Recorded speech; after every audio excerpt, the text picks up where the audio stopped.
নিয়ে আসা হয়। এইভাবে কাঁধে করে জঙ্গলের রাস্তা দিয়ে হেঁটে রোদে শুকাতে দেওয়া হয়।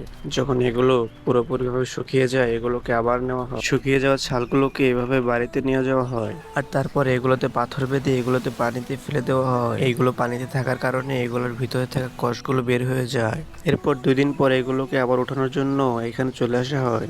এসে এগুলোকে আবার ওঠানো হয়। আর তারপর এগুলোকে কাঁধে করে আবারও নিয়ে আসা হয়। বাড়িতে নিয়ে এসে এগুলোকে এই পাত্রের মধ্যে রাখা হয়।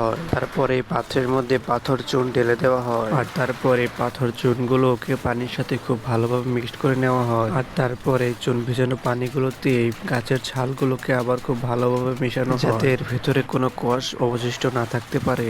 আর এটা খুব ভালোভাবে হয়ে গেলে এগুলোকে আবার এখান থেকে উঠিয়ে নেওয়া হয়। উঠিয়ে নেওয়া হয়ে গেলে এই সবগুলোকে বিশাল বড় একটা মাটির ছাকনাতে রাখা হয়। আর এই সবগুলো ছাকনাতে রাখার পর এর নিচে আগুন জ্বালিয়ে দেওয়া হয়, যাতে এটা অনেক উত্তপ্ত